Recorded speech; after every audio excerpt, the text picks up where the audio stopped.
Hi, so I'm Felicia, and this is my audience. So, I guess it could be easily said that Oregon has an undeniably beautiful forest. You guys agree? Oh, yes. Mm-hmm. Well, a lot of Oregonians love the hiking, the camping, the sightseeing. Well, I don't know if you guys know about it, but just in the Oregon forest alone, we have over 200 species living in it. That's counting plants, trees, animals, amphibians, insects, anything. Well, on December 28th of 1973, Congress passed the Endangered Species Act, also known as the ESA, and it's pretty much our nation's safety net for species, counting plants and animals, that are on the brink of extinction. But that was passed in 1973.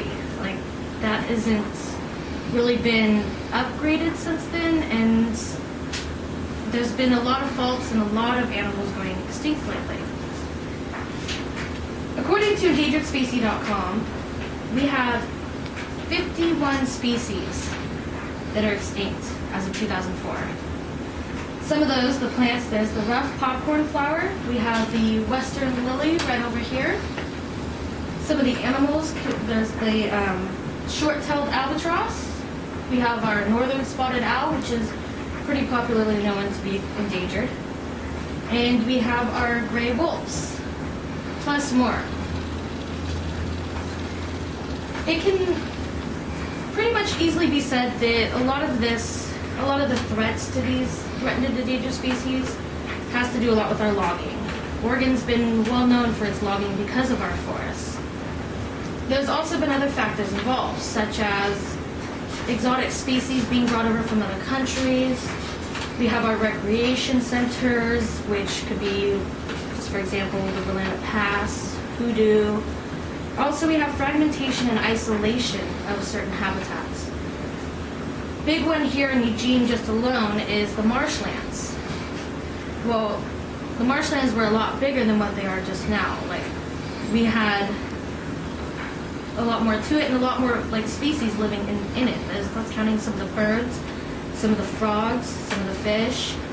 And now, as anybody can see if they drive by, they've isolated it to a certain spot so that it can't be built upon or ruined, such as how they have done with some of the apartments next to it. And that's great, but then again, it's still cutting back some of the spots where those creatures used to live. One of the biggest things that we have to know about our endangered species is that once they go extinct, there's no way to bring them back. Unlike some of us have seen in Jurassic Park, you can't just pull some DNA and rebuild a creature that has gone extinct. And the biggest thing we have to remember also is that each creature plays a part in our world.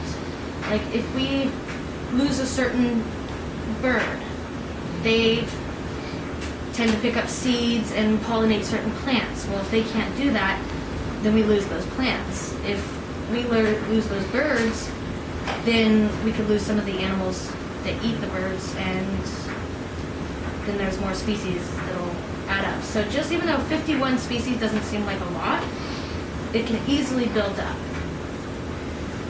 So it's kind of a little bit of proof of how the ESA isn't working. I mean, it's definitely set as a law or whatever, but its laws are made to be broken. And one of those biggest things is our Congress passed this, right? But as I said with the gray wolves, which has been one of the newest species that's been talked about lately, they've been coming back into Oregon from Washington. We had 3 alphas tagged so that they couldn't be poached or shot by farmers. Well, they just recently found one of the alphas that had tags, and it was killed. So it's hard also to stop them from just, saying, hey, this is something you can't do because they're going extinct. Because they aren't going to listen. It's hard to catch who's doing this. Plus, Oregon isn't the only place. There's tons of other countries have extinct animals and that have animals that are going endangered. Like Washington alone has 39 counting plants and animals. Idaho has 24, and California has a big old whopping 289 creatures, species, and animals that are going extinct. Wow. Yeah. So it's good to know about this, and then we have our certain organizations, like we have the Worldwide Fund, also known as WWF, and they fight to keep certain animals off that list. Plus we have our zoos that are constantly fighting to keep animals from going completely extinct.